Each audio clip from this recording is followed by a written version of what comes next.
Noi abbiamo trattamenti pensionistici sostanzialmente bassi e un incremento importante del costo della vita.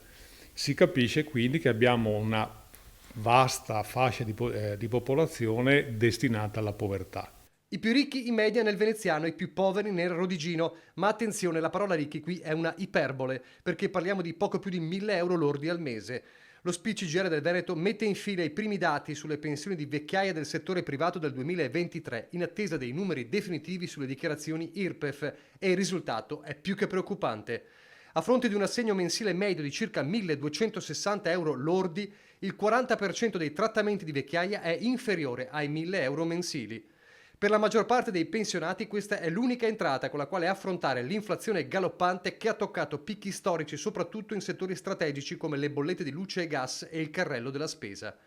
Da questo punto di vista il sindacato ha calcolato che nel 2023 gli anziani veneti hanno sborsato circa 1.000 euro in più del 2022 e 2.500 euro in più del 2021.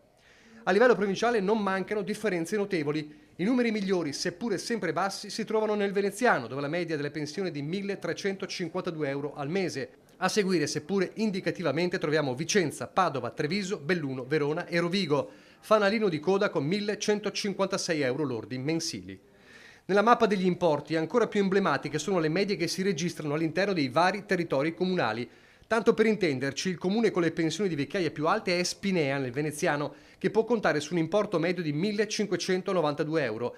A Zoppè di Cadore, nel bellunese, l'importo cala drasticamente a 561 euro mensili. L'indagine conferma infine ancora una volta le enormi differenze tra pensioni maschili e pensioni femminili. Sempre prendendo in esame gli assegni di vecchiaia del settore privato, l'importo medio delle pensioni in capo agli uomini arriva a 1.569 euro, quasi il doppio rispetto agli assegni percepiti dalle donne, con appena 825 euro al mese. Aggiungo che questi dati di pensione che abbiamo visto sono ancora pensioni costruite col sistema retributivo.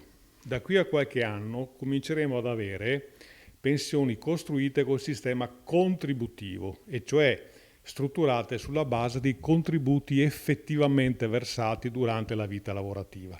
Ecco, che ha diciamo un trattamento prevede trattamenti economici inferiori, e se a questo si aggiunge che ormai sono diffusissimi i lavori precari, saltuari, intermittenti, si capisce che noi rischiamo di avere da qui a breve fasce molto larghe di cittadini poveri.